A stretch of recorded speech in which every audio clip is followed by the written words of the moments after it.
오늘의 본문은 사도행전 20장 28절에서 35절까지의 말씀입니다. 이번 주의 D6 가족 주제는 경건한 리더십입니다. 오늘 본문이 쓰여진 배경을 먼저 간단하게 살펴보면 사도 바울이 이제 3차 전도 여행, 선교 여행 가운데 쓰여진 본문입니다. 이 사도 바울의 3차 전도 여행이 쓰여진 이 본문을 살펴보면 그가 3차 여행 중에 에베소에서 2년에서 3년간을 가르칩니다. 그리고 나서 그는 계속해서 전도 여행을 이어가는데요. 위쪽 마게도니아 그리고 그리스 쪽으로 그는 전도 여행을 계속 해나가고 그리고 그가 예루살렘으로 돌아가야 했기 때문에 그가 다시 에베소 쪽 소아시아 쪽을 들러서 에베소 근처 밀레도라고 하는 그 지역으로 갑니다. 그런데 그가 다시 에베소를 방문하진 않는데요. 이 밀레도에서 그가 에베소의 장로들, 즉 리더들을 만나 그들에게 마지막 고별 설교를 하고 그리고 예루살렘으로 돌아가게 됩니다. 그가 이 에베소의 리더들을 만나서 어떤 말을 했을까요? 네, 그의 고별 설교를 우리가 너무나 잘 알고 있지만 이 고별 설교의 이 포인트 중에 하나가 바로 이 에베소의 장로들에게 그들의 리더십을 세워주기 위해서 리더들이 마땅히 해야 할 일에 대해서 전한 메시지입니다. 오늘 이 말씀을 같이 나누면서 사도 바울이 그렇다면 이 경건의 리더십으로 그들에게 전한 리더십의 교훈은 무엇이었을까요? 28절 말씀을 함께 보도록 하겠습니다. 여러분은 자기를 위하여 또는 온 양떼를 위하여 삼가라. 성령이 그들 가운데 여러분을 감독자로 삼고 하나님이 자기 피로 사신 교회를 보살피게 하셨느니라. 아멘. 오늘 말씀을 보면 28절에서 자기를 위하여 또는 온 양떼를 위하여 삼가라라고 말씀하는데 여기서 삼가라라고 하는 이 단어에 주목하시기를 바랍니다. 삼가라는 헬라어로 프로세코라고 하는 말인데요. 이것은 계속해서 주의를 기울이다, 정신을 바짝 차리다, 경계하다, 혹은 마음을 쏟다라고 하는 의미를 가진 단어입니다. 제가 이 단어를 묵상할 때에 여러 가지 뜻이 있는데 그렇다면 이것을 다 포용하는 한 가지 뜻이 무엇일까 생각해 봤는데요. 영적으로 깨어있으라 라고 하는 그 표현이 바로 이 모든 뜻을 다 하나로 꿰는 단어인 것 같습니다. 이 경계하다 그리고 영적으로 깨어있다 라고 하는 이것은 리더가 본인 스스로를 구원의 과정으로 또한 천국에 가는 그 길 가운데 주님을 따라가는 길 가운데 자신을 이 전신갑주를 입고 자기 자신의 삼가는 삶을 살아야 한다라고 하는 것을 우리는 먼저 생각해 볼 수 있습니다. 우리가 이렇게 경계하는 삶, 진리의 허리띠로 우리 허리를 동이고 삶을 살아가는 그런 자세가 아니라면 이 땅에 있는 것들에 쉽게 현혹되고 넘어지기 때문입니다. 그렇기 때문에 사도 바울은 먼저 자기 자신을 위해서 삼가라라고 그렇게 말씀하신 거고요. 그리고 두 번째는 공동체를 위해서 삼가라라고 말씀하셨다라고 생각할 수 있습니다.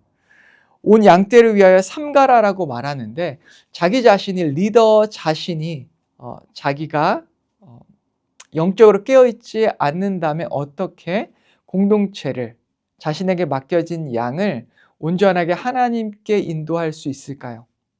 우리의 삶을 정말 세상의 즐거움과 세상의 것들로부터 경계하고 그리고 세상의 지식으로부터 경계하고 잘못된 지식으로부터 경계하고 영적으로 깨어 살아가는 리더만이 자신을 그리고 자신에게 맡겨진 양떼를 온전하게 하나님께 인도할 수 있기 때문입니다.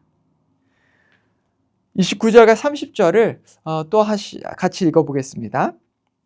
내가 떠난 후에 사나운 이리가 여러분에게 들어와서 그 양떼를 아끼지 아니하며 또한 여러분 중에서 제자들을 끌어 자기를 따르게 하려고 어그러진 말을 하는 사람들이 일어날 줄을 내가 아노라. 사도 바울은 교회 안팎에서 이제 거짓된 교리가 잘못된 가르침들이 일어나고 전파될 것을 알고 있었습니다.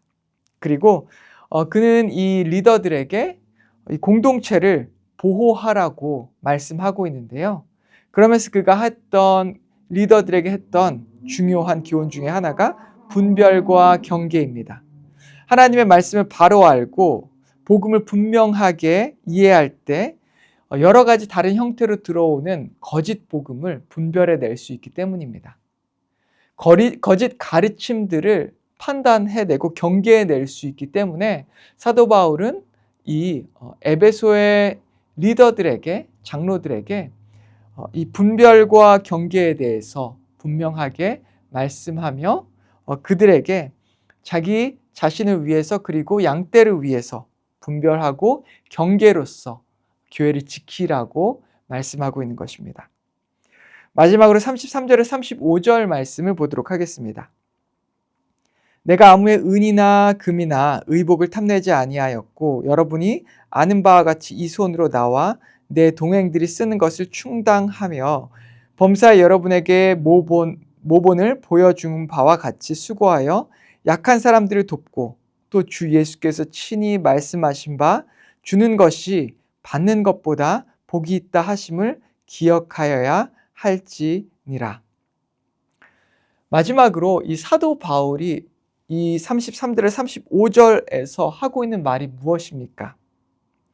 그는 자신의 리더십은 곧 희생적이고 헌신적인 리더십이었다라고 말하며 이 리더들도 에베소의 장로들도 동일하게 사랑과 헌신의 리더십으로 양떼를 치고 이끌라라고 그렇게 말씀하고 있는 것이죠. 약한 사람들을 돕고 또한 주께서 말씀하신 바 주는 것이 받는 것보다 복이 있다 하심을 기억하고 그런 삶을 살아내는 리더가 되어야 한다라고 말씀하고 있는 것입니다. 오늘 사도 바울이 에베소 장로들에게 말한 이 세 가지 경건의 리더십을 여러분 기억하시기를 바랍니다. 먼저 리더 자신을 위해서 깨어있고 또한 양떼를 위해서 영적으로 깨어 삼가는 삶을 살라라고 하는 그 교훈을 기억하고요. 둘째로 거짓과 이 이단의 가르침을 분별하고 경계하라고 하는 그 메시지를 우리는 기억해야 할 것입니다. 마지막으로 리더로서 헌신적이고 희생적으로 사랑의 이 리더가 되라고 하는 이 메시지를 기억해야 하는 것이죠. 우리가 사랑하지 않고 어떻게 양떼를 이끌 수 있고 사랑 없이 어떻게 그들을 보호할 수 있고 하나님의 가르침을 전할 수 있겠습니까? 사랑이 빠져 있다면 바른 지식을 전한다고 해도 메시지는 그냥 메시지에서 끝나 버릴 것입니다. 하지만 메시지가 조금 우리의 말이 어눌하다고 할지라도 우리의 말에 바른 복음이 담겨져 있고 그 안에 사랑이 담겨져 있다면, 희생이 담겨져 있다면 그 메시지는 하나님의 말씀의 메시지가 되는 것이죠. 우리는 이렇게 하나님께서 우리에게 맡겨주신 사명을 감당해낼 수 있고 우리 교회를 위해 맡겨주신 그 일을 감당해낼 수 있는 것입니다. 오늘 이 말씀을 기억하며 오늘도 주님께서 보내신 리더로 삶을 살아내는 가정의 리더, 교회의 리더, 세상의 리더로 우리의 삶을 살아내는 저와 여러분 되기를 주님의 이름으로 축원합니다. 함께 기도하겠습니다. 하나님 아버지 감사합니다. 오늘 사도 바울의 이 메시지를 기억하며 우리의 삶 가운데 영적으로 깨어있는 삶을 살 수 있게 인도하여 주시옵소서. 그리하여 바로 분별하고 경계하며 그리고 또한 사랑으로 희생과 헌신으로 하나님께서 주신 그 말씀을 증거할 수 있는 이 땅의 리더, 가정의 리더, 또한 사회의 리더, 교회의 리더가 될 수 있게 인도하여 주시옵소서. 예수님의 이름으로 기도했습니다. 아멘.